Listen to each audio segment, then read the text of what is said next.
ಇವತ್ತು ನಮ್ಮ ಶಾಲೆಯಲ್ಲಿ ವಿಜ್ಞಾನೋತ್ಸವದ ಪ್ರದರ್ಶನ ನಡೆದಿದೆ. ಅದರಲ್ಲಿ ನಾನು ಭಾಗವಹಿಸಿದ್ದೆ, ಅನನ್ಯ ಮಾಡಿದ್ದೆ.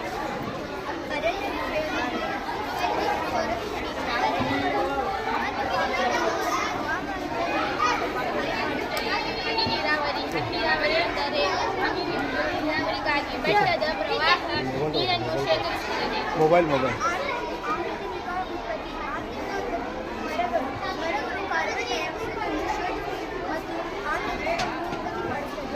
ಮಳೆಯ ಆಕರ್ಷಿಸುತ್ತದೆ. ಭೂಮಿಗೆ ಮಳೆ ಹೆಚ್ಚು ಬರಲು ಸಹಾಯ ಮಾಡುತ್ತದೆ. ವೈವಿಧ್ಯ ಜೀವಜಾತಿಯ ಆಶ್ರಮ.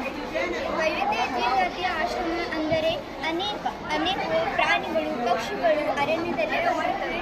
ಆರ್ಥಿಕ ಮಹತ್ವ ಎಂದರೆ ಗಿಡ, ಮರಗಳು, ಔಷಧಿಗಳು, ಹಣ್ಣುಗಳು ಹಾಗೂ ಇದರ ಅರುಣೋತ್ಪತ್ತಿಗಳಿಂದ ಲಾಭ್ಯ.